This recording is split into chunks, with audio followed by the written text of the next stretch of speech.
Hello everybody and welcome to episode 1 of a Let's Play Dark Souls 3. We're going to get stuck into it. Probably the same as our Dark Souls 2 Let's Play, but with probably not as many hints. I don't think I've found all of the secret locations and all that sort of stuff, so I'm going to start a new game. And we'll go through the cutscenes this time. Yes, indeed. It is called Lothric, where the transitory lands of the Lords of Cinder converge.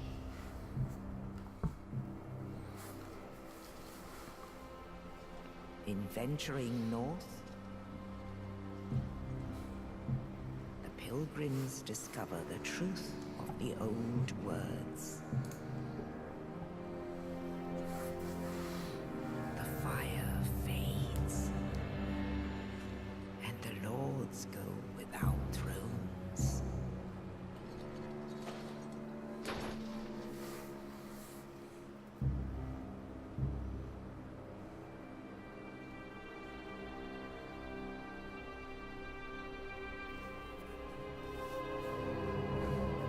When the link of fire is threatened, the bell tolls, unearthing the old lords of Cinder from their graves.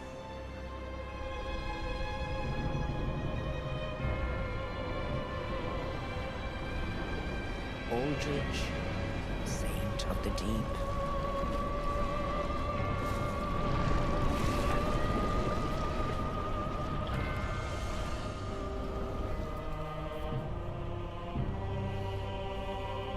Farron's undead legion, the Abyss Watchers.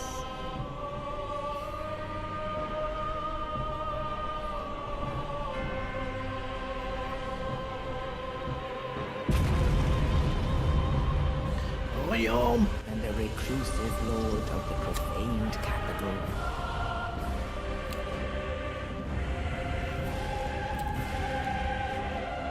Yon the giant.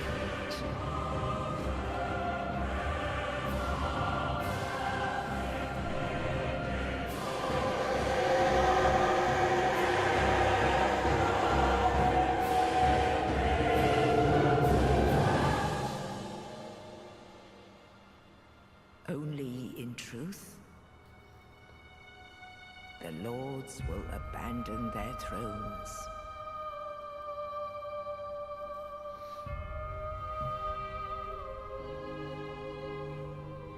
And the unkindled will rise. That's me.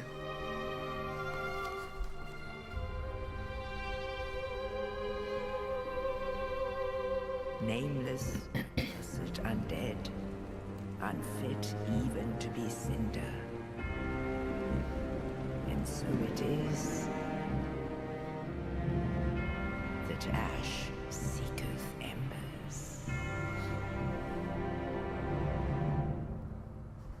Right, so we're playing on PS4 this time because the frame rate on the Xbox One drops significantly in a few of the boss battles, and it's pretty annoying. So, what are we going to call him? Call him Frank.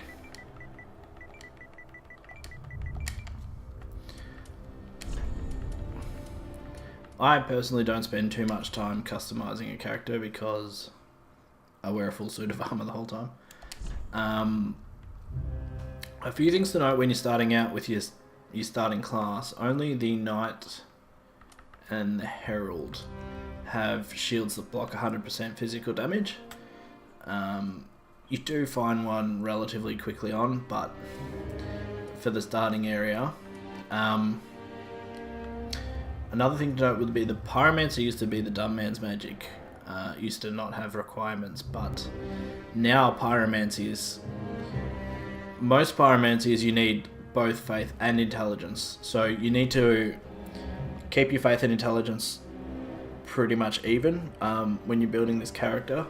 So I'm not too far through with a pyromancer, but it's not as good as it used to be. I'm going to go and play on easy mode, so we'll pick a knight. Again, you're starting gifts.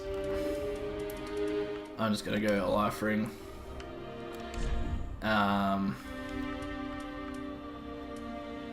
Really? What's wrong with their eyes? Me. That's me, I'm white.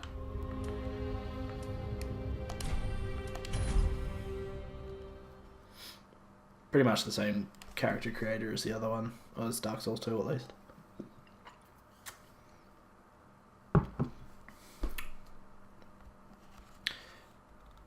And one of the big changes, excuse me, I guess with this is weapon art.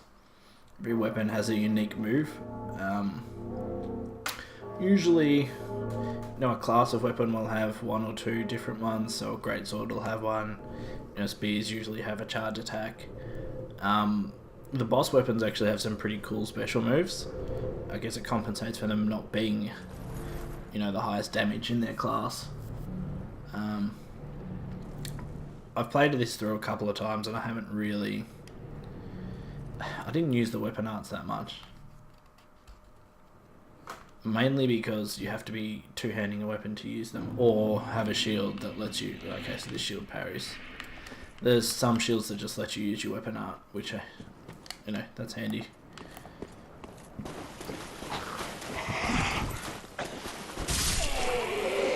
So this is kind of like the training area. Hints about how to play. Gets you started a lot quicker than Dark Souls 2.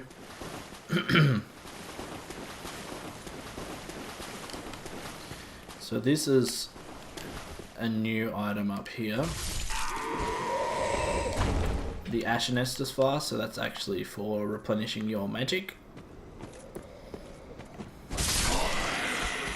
This starting sword's pretty strong compared to some of the others. Now, alright, we'll have one. We'll have a go. There's like a mini boss, sub boss, whatever you want to call him. It's a giant crystal lizard up here. Now,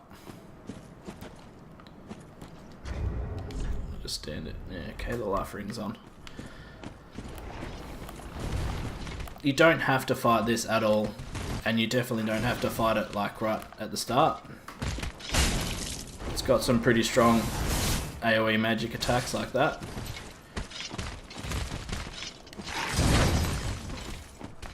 Kind of what you want to do is make him roll at you, which he's not going to do.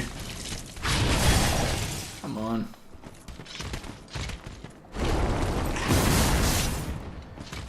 Roll.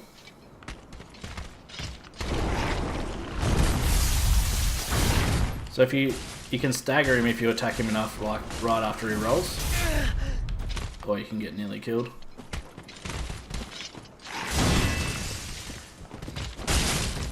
I believe you get a Titanite's Gale for killing him. So scales are useful for... Oh, there you go, he just staggered. Scales are useful for boss weapon upgrades, I think.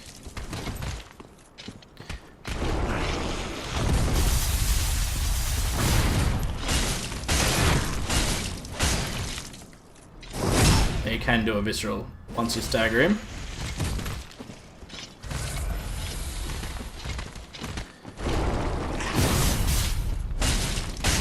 So drawing out that roll is... It's not critical, but it makes things a lot easier.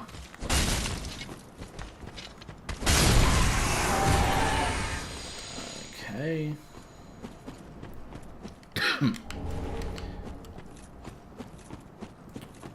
The one improvement they've made with those pickup souls is you can sell them for their full value at Firelink Shrine, which is good.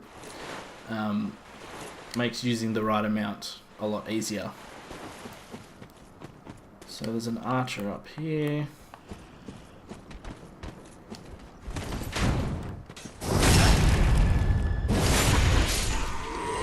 Backstabs are, I don't know, probably the same.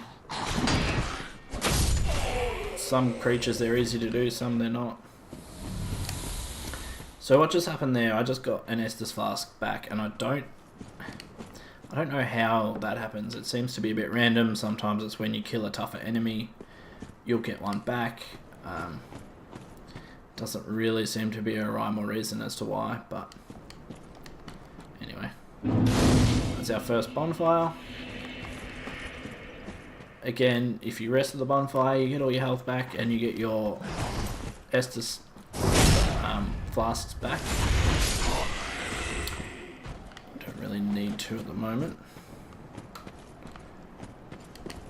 Oh no. That was a bad jump. I'll do that again. Drop attacks are actually very useful in this one. And you can do them often enough, I'd say. Often enough that it's a handy element of the game. Not like you use it on this boss and that's it.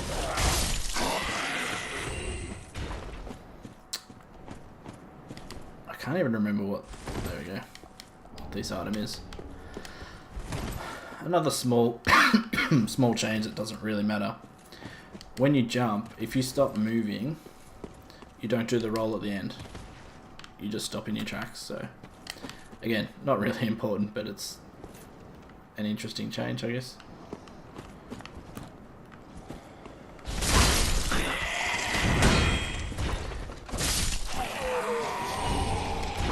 So pretty much all the crossbowmen use fire, so yeah, you can block their bolts, but you are better off dodging. So now is going to be our first boss fight. It just throws you straight in. Is that what I wanted? Yeah.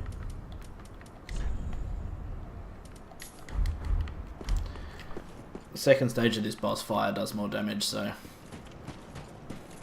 this boss can be parried or riposted. If your timing is good. You might notice me try a couple of times, but my timing is terrible. So the first time you fight him, you can get a few cheap hits in, but only the first time.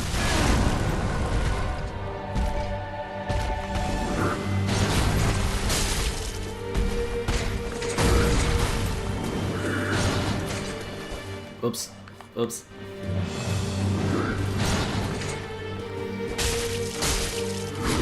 Now he's got a grab attack, which is really a pain in the ass.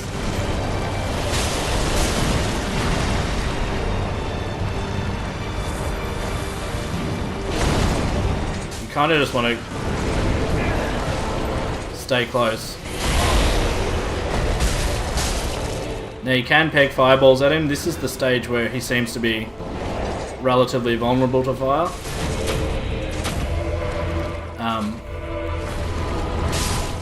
Stamina. So you can just sit back and toss fireballs at fire bombs at him. Fireballs if you're a pyromancer. But I'll be honest, I picked an assassin for my first playthrough, and that boss kicked my ass many times.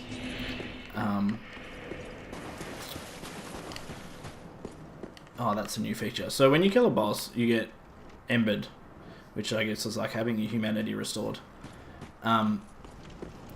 When you're in an embered state, you can be invaded, but you can also call co-op. So if you're wondering how to do co-op, the host needs to be ended, and to leave your sign, you need to go and buy it from Firelink Shrine, which is just up there.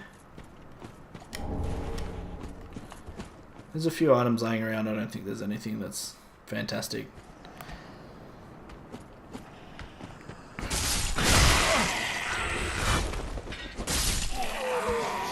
We will go and collect stuff though.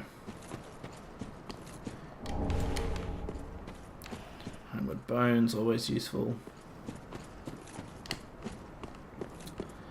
There's an archer on the path to the left, I think.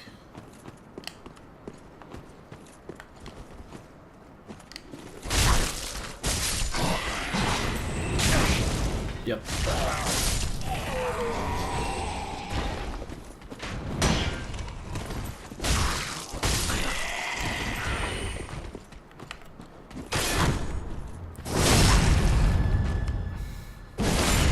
I find if someone's got their shield up, kicking is useful until you get to the knights with the great shields. Or even just the bigger knights. They don't seem to really care that you've kicked them at all. That's Firelink Shrine. We're going to go in there in a sec. There are some more things around the corner, I think. Yeah.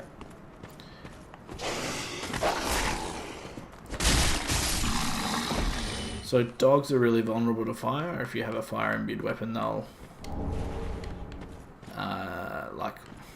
they'll fall over. They'll get stunned a little bit every time you hit them. So you can do it with a torch, but a torch isn't really an effective weapon. So here's the obligatory depressed knight. And well, you're not alone. We unkindle gives me conniptions, and they'd have us seek the Lords, but we're talking true legend. Don't you think? What a sick asking us, just talking true legend. So he's never really a joy to talk to. He can offer you some semi-cryptic hints, I guess. This is where you place all the Cinder's heads, except for this one. This is where you get your boss weapons from eventually. Look not in bewildered if substantiation this sad. Now, So there's an item we need to give him. Here's the Firekeeper. I tend the lords have led to this end. Very well. Then touch the take nourish. So same as all the other Firekeepers, she'll level you up. What's Fit do again? Look at my line.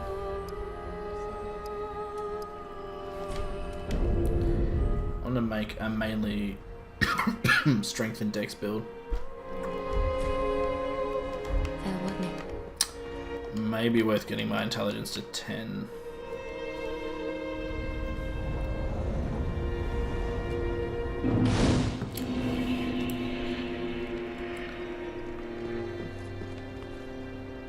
That's what I was going to do.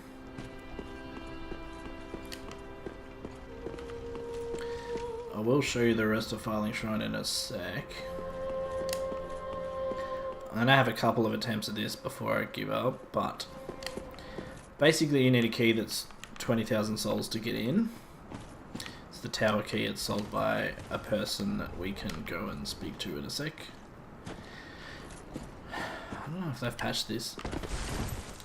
You can get on the roof, which is useful for a couple of reasons. That's where Pickle Pea and Pumperom are, where you can drop them items and they'll give you other items.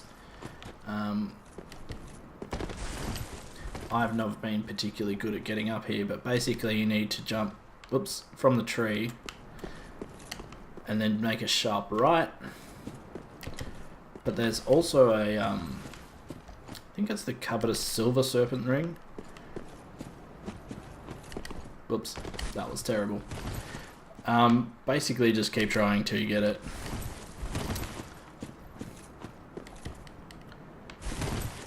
That's the height that you need, but definitely not the angle. I have done it a couple of times, but it's just kind of trial and error. Anyway, I think I will give up on trying this.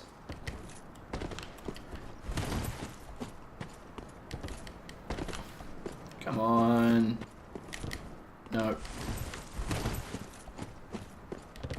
No. One more. Alright, let's just give up. It is possible, it's just doesn't make for good watching. So give you the quick tour. It's mainly empty now. You will find characters that will act as traders and such throughout the world, but you have two. There's the Shrine Handmaiden here. Leisure I at weapon, I've lot, and yes, Ashen, as is thy wish. So you can give her ashes and she will expand her inventory. The White Soapstone is probably the thing you want to start it. So that allows co-op. The Dried Fingers allowed you to have an extra person in, but also makes you more susceptible to invasion. She sells a few weapons. I mean, you can buy shields from her, but oops, none of them are 100% protection, so... Ashen 1. And the blacksmith actually does heaps. Reinforces your weapons, infuses them. You also give him your Estus Fast shards, and you can change your allotment. So actually, that's a good point. So because I don't have any spells and probably won't have any spells, I can allot my Ashen Estus Flask back into a normal one. So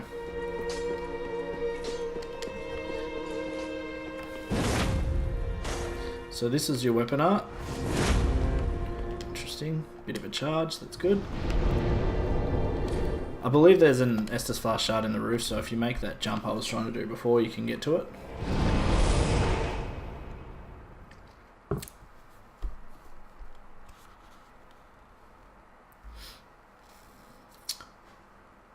So, if you watch my previous playthrough, you'll know that I generally try and use the Claymore a lot. I'm going to say now that I'm going to try and do something differently. I'll try not to use the Claymore. You do pick it up pretty early. You can pick it up pretty early. You can also miss it completely, but...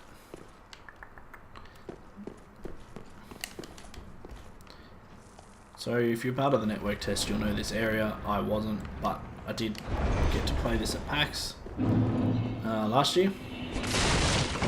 And this was the area they showed off, so... There's a little bonfire down here.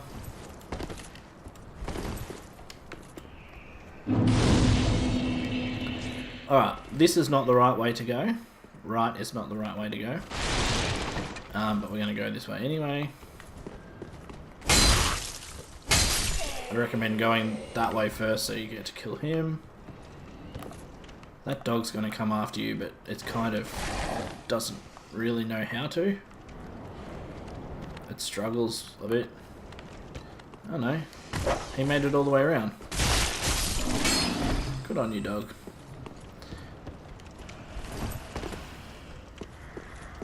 So these guys actually won't do anything unless you attack them, or there's a guy that rings. No, he doesn't ring. The dude with the lantern will scream. Oh, Halberd.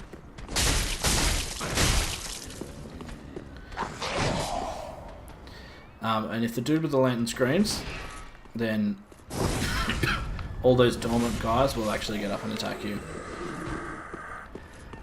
Okay, so you got two options up here. One guy is going to transform.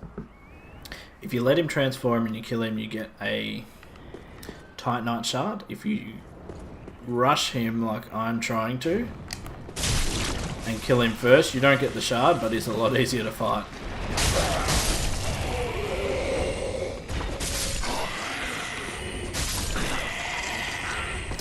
So we basically came up here to get the longbow. I don't think there's anything else. If you feel bad, you don't have to kill these guys. Now you can also go down to the right. This eventually becomes a shortcut, but I'm not going to bother. So we're going to go the right way.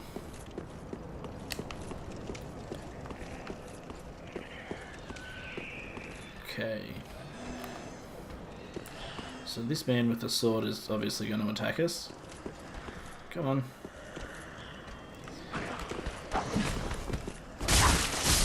The reason I'm not running forward is because of this guy. So if you kill him quickly, or quick enough, none of these guys get up.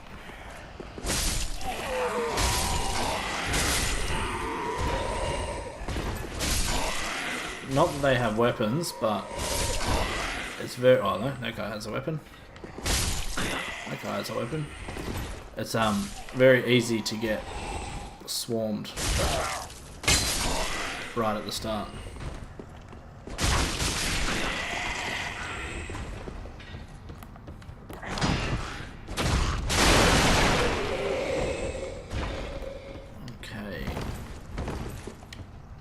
don't know why this platform's here.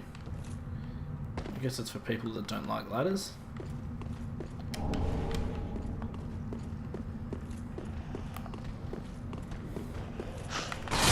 Ah, that was dumb. I assumed that he would keep his shield up. Wrongly assumed.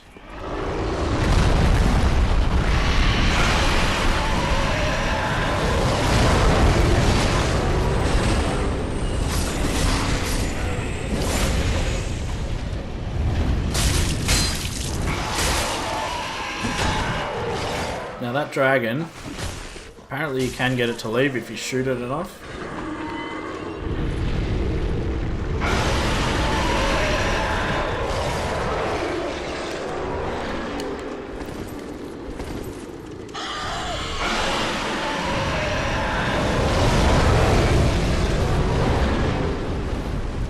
We'll come back to that. There are some pretty good items out there. The claymore is to the back right in that back corner. So I'm just going to have a quick look at that shield I picked up. Not as good.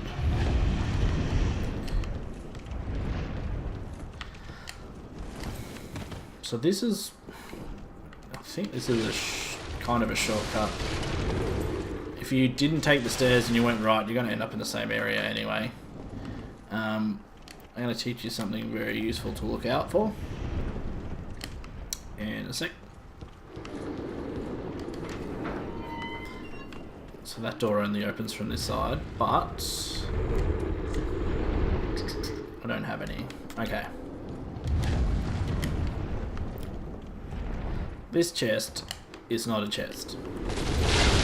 The easiest way you can tell is the chain is straight. If the chain is curled, and we'll show you another chest a bit later, it's fine and safe. If the chain is straight like this, it's a mimic. So you got two options. You can attack it, or you can throw an undead hunter's charm at it, and that will put it to sleep, and you can grab the item straight from the mimic. So this will probably be my first death. The mimics are pretty strong. That was very lucky. They're pretty strong in this one, and by that I mean they've got lots of hit points and they do a lot of damage. I've found for this type, so there's two types, but for this type, if you try and stay like at his feet, it's the safest option. He's got a wicked fly kick like that.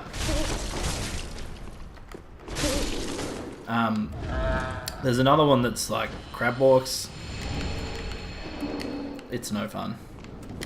They're both not a heap of fun. And there's a fair few of them during the game, so...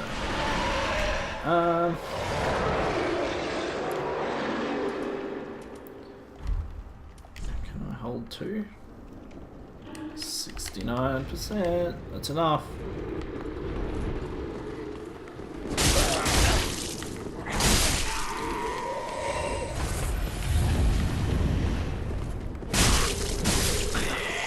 And the sword's a little bit quicker.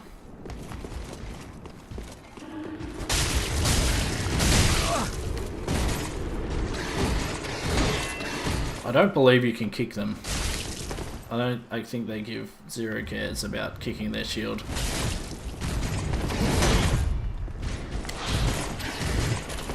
Alright, let me get some stamina back.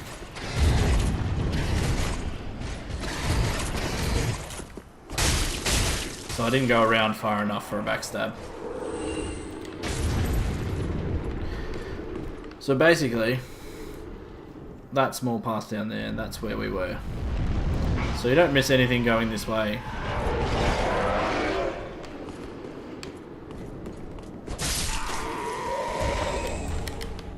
But I might buy 100 arrows, shoot it, and make it go away.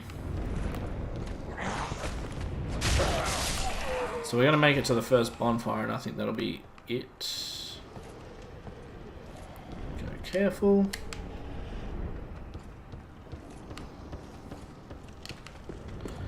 Alright, you're safe from here on. Ah, that's not what I wanted. Light the bonfire. Don't think there's any items up. Oh, there is. So if the glow is a bigger glow, it's usually a better item, like a weapon or a piece of armor. If it's a smaller glow, it's usually a consumable. So it just makes it a bit worth... It makes it a bit smarter about what items you grab, so... We're going to finish off here. Thank you for watching episode 1. We will be playing through the entire game, so stay tuned and watch more episodes. Thanks for watching.